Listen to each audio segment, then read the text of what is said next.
Hello and welcome back to Aetheral Space 9.13, Friend and Foe. People have said that I should say... sorry. People have said I should send Darnell to the wall. But they are weak. So, Ilan, bring me his head. Musashi, bring me their heads. Would Musashi do it? If he was told to bring Dragon's head to lions, do you think he'd do it? He might. Ooh. Yes, last time on Aetheral Space, they got Helga, or no, they're fighting Helga still. I think she's doing that thing when you come out of cryosleep where she's like reflex aggressive, but like even on reflex, she cut her finger off, and Musashi was like, "Is this truly reflex?" Yeah, and Musashi got knocked out because she fucking sent his finger into his throat. Yeah, that's what happens to people when they get stabbed in the throat. They're only knocked out and nothing else. Different. He strains the muscles on his neck to pop the finger back out. I use the gap between my bicep and my skin as a new lung. What else was happening with the main crew? They're being attacked by zombies. One group, I believe the Superbians, are trying to take them in alive, and the other group, the Humulus, are trying to kill them. Yes. And Dragon and Skipper and them are trapped in the middle, and Ruth's unconscious. Dragon and Bruno, the floor got blown up underneath them. They went tumbling down to who knows where. Meanwhile... probably whatever's below the ship. Yeah. The secret Rat King's lair. Oh, you found it. The ship's Rat King. I will grant you one rat-related wish. Sir Rat-Ilan, bring me his head. Bring me his cheese. It works, your grace. Alright, we've wasted 2 minutes. We gotta get reading now. Okay. Let's do this thing. Go. So, forgive me in advance. I'm recently awoken, and also I'm a little clogged up in my nose, so if my reading's not top-notch, I'll kill you. I'll have Sir Ilan bring me your head. I feel the memories I have sent you require greater context, Apex Bishop. The man called Skipper is the only one to ever give the Supreme pause. He is the Supreme's last dream, the spark that keeps him alive, even now. Normally, I would suggest he be terminated for this reason, but the memory of him is enough to keep the Supreme breathing. Without doubt, he is a unique entity. To be candid, he gives me a bad feeling. He is either our ruin or salvation, and it will be he, not us, who decides that. This decision is not ours to make. I suggest the inner garden be consulted. Redacted. Oh, okay, SCP. Jamie Pott reached out for the dead. He'd placed a corpse fly in the room with the green man earlier, right in the corner of the room, where the fog was thickest. All the better to conceal himself. Land of the dead! Usually, this ability would be betrayed by a spark of green aether, but in this case he invested his strength in concealing it. Without even a sound, he swapped places with the corpse fly. Jamie appeared in the corner of the smoke-filled room, while the corpse fly was transported to the broken hallway. He'd never done any actual research on the matter, but from what Jamie understood, most corpse-based aether users satisfied themselves with the mere reanimation of the dead. I'm going to put a comma after understood because it works better. If they built upon that ability at all, it was only to make their zombies stronger or more skilled.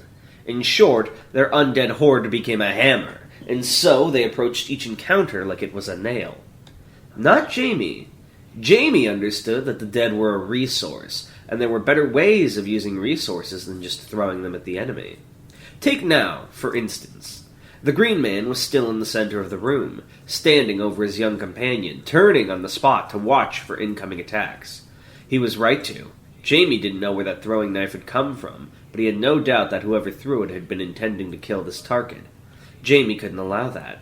Hang on, I think I'm echoing on your headphones. Is that better? It's all good? Yeah. It's all good, He'd been man. told to bring this... It's all good, man. He'd been told to bring this man in alive, and so he'd been forced to stay back and observe for a moment. Someone else was here. He couldn't sense their presence, but the fact of their existence was obvious. Clearly, however, they were good enough that they wouldn't just reveal themselves. He'd have to force them out and eliminate them before he could capture his original targets. It was times like this when efficient use of resources became necessary. Dawn of the Dead, Jamie's the one with, like, the more, like, Serena-esque voice, right? Yeah. Jamie reanimated the severed head that had been cut off the zombie that had exploded in this room. It snapped vaguely at the air, unseen in the fog. Day of the Dead! Jamie triggered the detonation, a coil of green aether winding through the disembodied head as it prepared to explode. Land of the Dead! Jamie swapped the head, nanoseconds from explosion, with a corpse fly he'd placed on the ceiling of the room. Boom! The detonation tore it apart, sending concrete raining down on the room and the Green Man, creating a perfect moment of confusion. And his new target took the bait, charging through the smoke to attack the Green Man as he fell from the explosion. Whoever they were covered with dirty bandages, gaps between windings, small enough that only wide, staring eyes could be seen. In each hand, brave to bisect, the figure held cruel, curved knives of red metal. Grey aether coiled around its wrists. They were good at concealing their presence then, but in terms of strategy, they had a lot to learn. That trap had been so obvious, after all. Jamie reached into his aether and... Diary of the Dead! Most of Jamie's zombies were never actually deployed against his enemies. That would have been a sheer waste. The majority of the corpses remained recorded in his aether, encrypted into sparks of green, waiting for him. For this engagement, he selected Tal dos Catros. The Catrocini martial artist had been a legendary warrior, said to have brought down one of the mightiest fell beasts during the crisis with nothing but his fists. Until now he's been using, like, Jobber Dead, but now he's using, like, Special Dead. Yeah, these are the ones that he doesn't actually use. Yeah, these are, like, his top guys. Breaking into his tomb hadn't been easy. Now, Jamie reached a hand into the legend's cold, dead flesh, spread his fingers throughout his lived experiences, and absorbed. Ooh, he's tapping into, like, the muscle memory. That's cool. New muscle memory activated, Jamie's body instinctively understanding the principles of Catrocini martial arts. Oh, wait, no! He's stealing it for himself. He's not using that dead body. Right? Oh! That's cool. Tan? That's cool. He's fucking Matrix downloading dead people's abilities? That's so cool. Honestly, I'm sorry I'm stopping the reading, but everyone thank Tan for a service in the comments. That's so cool. As he leapt towards the bandaged figure, he wasted neither time nor footing. I think I'm echoing again. Oh, yeah? How is that? Yeah, it is. His feet bouncing off the carpeted floor like some kind of rabbit. What causes the echoes? Why do you have to make that noise to fix it? That's what fixes it, I guess. So. With 3 steps, he crossed the distance in less time than his enemy could take one. A Catrocini jab, only 2 fingers extended, lashed out and caught his enemy in the eye, those same fingers curling to latch onto the inside of the socket. A hollow gasp escaped the bandaged figure's throat as it staggered backwards, pulling Jamie along with it, and allowing him to unleash a flurry of stomping kicks right into its chest. Crack, crack, crack! Like he was playing a piano with his feet, Jamie heard ribs crack in response to his tender attentions. Catrocini techniques were well suited to him. The people of that world were small in stature, and so their martial arts focused primarily on defeating enemies larger than them. The bandaged figure swung at him with its knives, and Jamie finally let go, kicking off its chest to put some distance between the two of them. The tattered, deflated remains of the eyeball still drooped between Jamie's fingers, falling to the floor as he patted the digits like scissors. His enemy lunged at him, curved knife ready to open his guts, but before they could meet, "Alright, big shotgun!" They were both struck by a resounding force and sent flying. The Green Man smirked, finger extended, as the two of them zoomed across the room. And then, with another burst of sound, he cleared the smoke from the room, revealing everything. 2 more bandaged figures surrounded him, one holding a truly humongous battle-axe, the other a barbed whip. The Green Man's smirk spread further into a grin as he realized just how much trouble he was in. "Ah, you guys," he chuckled. "All this for little old me?" Dragon groaned as Bruno picked him up from the dust and rubble, brushing some of the gray from his face. "You okay?" his friend asked gruffly. "Feel like I just got thrown into a washing machine," he murmured, drowsiness clouding his mind and slurring his words. "What happened?"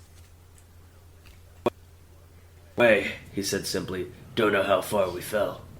Dragon followed his gaze. Indeed, the ceiling was little more than a massive hole at this point, chunks of concrete still trickling down into this chamber. Nothing but darkness was visible up there, and this room wasn't much better. It seemed they'd landed in one of the basement pools of the Aetheral beach, an atmospherically lit chamber with a massive water installation in the center. Right now, the two of them were on an island of rubble in the middle of that water, an unsteady platform that was already beginning to crumble further. Shit! Dragon clicked his tongue, looking around, ignoring the twinges of pain from his long, suffering head. How long was I out? Maybe a couple of seconds, Bruno said. Nobody else has come down, though, so I think we're good. Can't believe Dragon got fucking Microsoft Windows reset. Sorry about how I was a dick all those times. I'm better now. Yeah, I had to clear my cache. Call me Dragon. Dragon stepped forward. That's my true name. Dragon stepped forward out of his grip, regaining his footing. Well, even if we're good, that doesn't mean Ruth and Skipper are, he said, voice worried. You saw the state that room was in, and unlike us, they weren't behind a force field. We need to get back up there and figure out what's going on. Bruno nodded, cracking his neck. Sounds good. Elevators are probably a no-go, but if we take the stairs... His voice suddenly trailed off, and his gaze hardened as he looked directly at the entrance to the room. Slowly, his glare became Serena's squint, and she reached down, pulling free a sword of dripping wet concrete that she pointed at the doors. What is it? Dragon asked, looking back and forth between Serena and the door. Something's here, she said quietly. Get behind me, Mr. Dragon! The serious inner tone was unusual, and so Dragon wasted no time following her instructions. As he positioned himself behind her, readying his Gemini shotgun to provide covering fire, he saw just what had her so concerned. Something was pressing itself against the glass doors. Something was pressing itself against the glass doors with such inexorable force they were cracking. Something was pressing itself against the glass doors, and it was looking at them. A monster. There was no other way to describe it. A nightmare shape of dark fur and red eyes, drool dribbling from between murderous jaws of knife-like teeth, too big and too sharp for their gums.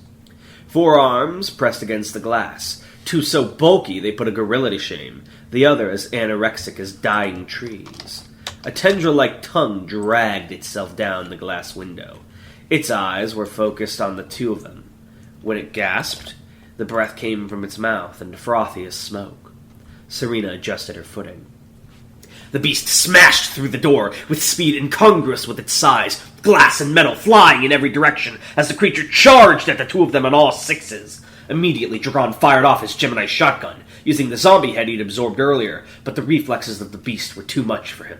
Gore splattered over the animal's face as it caught its head in its jaws, smashing it down between them instantly like a watermelon. It crossed 10 meters in barely 2 seconds, and still Serena caught it with a swing of her blade.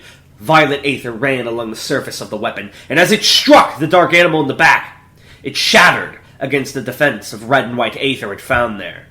Dragon took in a breath, going to leap backwards from the creature, and as he did, his mind was racing. It uses aether. Is this a person? Is this a scurrent? Who is this? What do they want? His questions were answered only with violence. Both of the beast's secondary arms lashed out, seizing Serena and Dragon by the collar before they could escape its range. Then, with speed they couldn't even react to, it charged at the opposite wall, dragging the two of them along the ground as they went. By the time it slammed the two of them against the wall, their aether defenses were little more than sparks. Dragon hacked and coughed, his vision a blur of color and discomfort, only to freeze as the snout of the beast appeared right in front of his face. Acidically hot breath pressed against his skin. Sniff, sniff. It did nothing. Then it moved on to Serena. If my nose wasn't so clogged, I'd try to do the sniffs man. You have to fucking put up with it. It's like Bear in the Big Blue House when he's like getting into the camera. Have you seen that? Its white tongue licked its own blood off its ruinous maw. When it spoke, its voice was as deep and dark as the earth itself.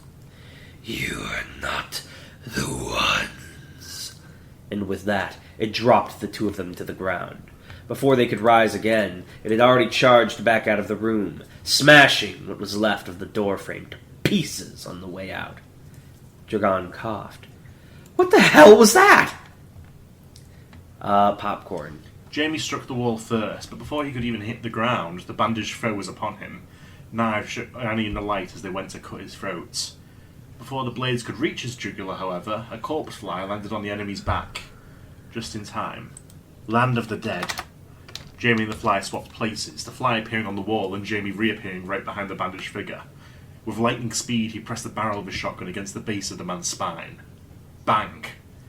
The blast, infused with Aether, tore through the man's bandages and skin both. And as he dropped down to the floor, nearly decapitated, there was no doubt that he was dead. Jamie whirled back around with no mind to the blood covering his face.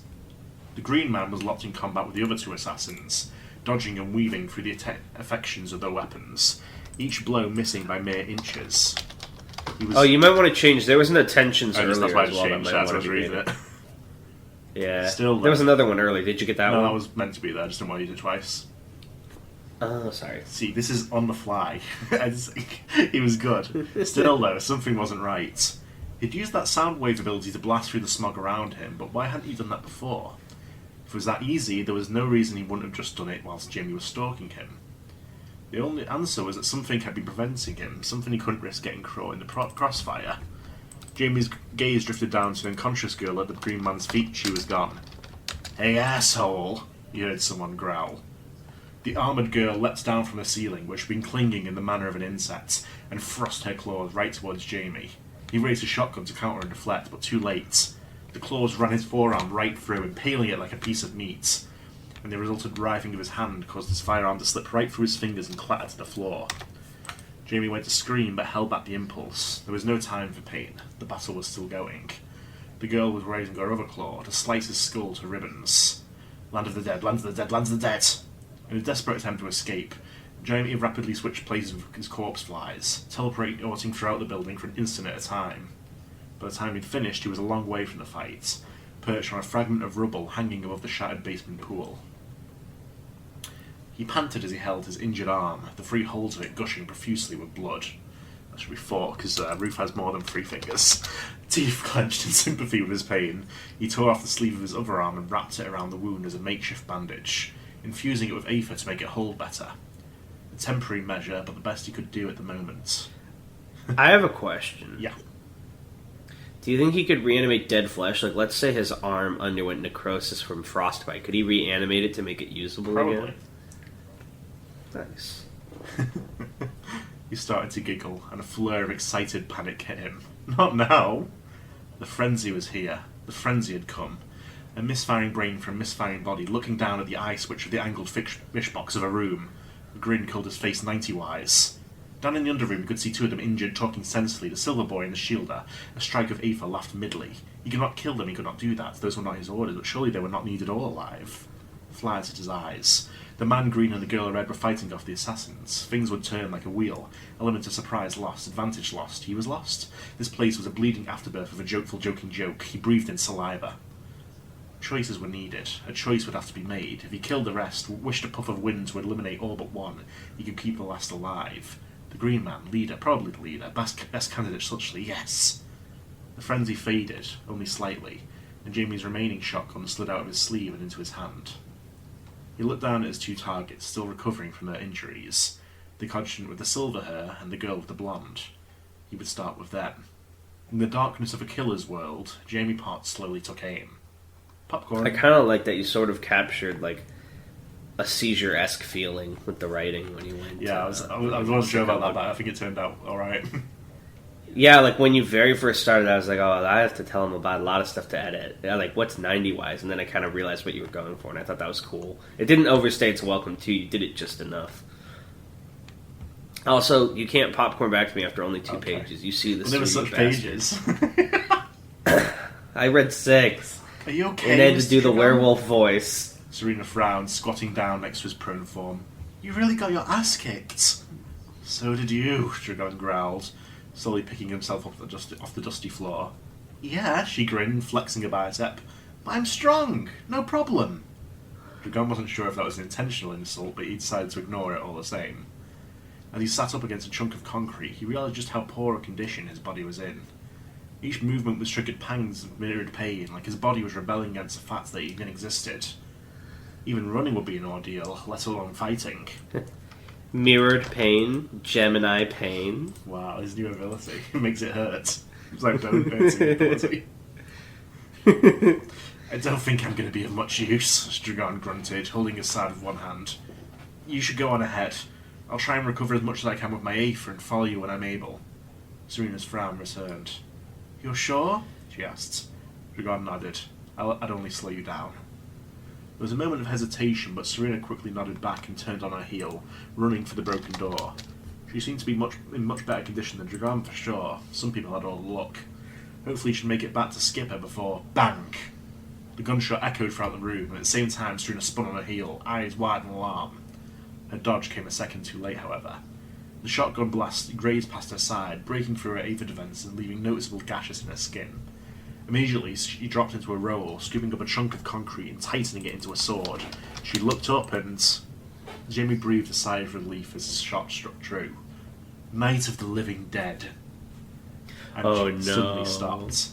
Dragon looked up too to follow her gaze, but saw nothing but darkness above. His eyes flicked back to Serena. Serena, he winced, picking himself up. Are you... He stopped. Something was wrong. Serena had frozen completely like a statue, her surprised expression paused in place. Slowly, ever so slowly, her head turned to look directly at him, and eerie green light flirted inside her eyes. The sword in her hand inexorably moved to point in his direction. Serena? Dragon repeated, mouth dry. She did not answer, but she did move. Oh, she's been mind-controlled. Or at least that's actually the preferable option to her being killed and then reanimated. The way you described the wound, though, didn't sound like it was lethal, even though a shotgun up close usually would be, but I assume the Aether defense it's not that close either. Yeah. Oh no, Serena, no! She's too strong. She didn't even fucking kick his ass. Quick, what's your fun fact this week? And don't tell me to ask a question. Stretch those improv muscles. Can I have a prompt at least? That's literally... Okay. No, like a topic. Okay, give us a fun fact. Give us a fun fact related to Serena. Serena. Well, I told you about her favourite TV show last time, I believe. Her favourite ice cream is strawberry. And there was an ice cream parlour at a place where she and Bruno were on a mission once, where she went every day until it burned down. Oh. It was called Marco's Heaven. Marco's Heaven? Yes. It's a bold name to name your ice cream stand. This is literally heaven. It's also a bar. Yeah. And hold on, time out. I think you accidentally invented a genius concept. Are ice cream bars a thing? I think they might be. Well, not like like a bar. Root beer floats, but like thing called an ice cream bar. But I don't think it's literally an ice cream place. Well, no. But I'm saying, like, you know how people do like root beer floats, where it's like soda and ice cream. Can you do like soda, ice cream, alcohol? Yes, have like alcoholic ice cream that wouldn't taste like shit. But Marco, that's genius. Who was the runner of this establishment, fell foul of local criminal elements and did not pay his protection. So, someone start that business and make $1 billion. Marco was an Umbrant. He'd served in the Supremacy's military. However, after a devastating battle where he had to fight in the trenches of Magor, he deserted and fled to the UAP, where he founded Marco's Heaven. Nice. Who knows? And then it burned down, and he lost everything, and he probably died. His current whereabouts are unknown. Well, the worst part is he had an alcoholic ice cream restaurant, right? Mm. So when it started to burn, he was like, "Oh, it'll be fine. The ice cream will negate it, but the alcohol lit up, and then it all went out." Yeah, but they like counteracted with just a normal fire in the end. We are smart. All right, thank you guys for listening to Aetheral Space 9.13, Please and give we me will see you Marco next fan art. time. Stop begging for fan art and start paying artists, Tanhony. Oh my goodness gracious. Okay, bye. Bye.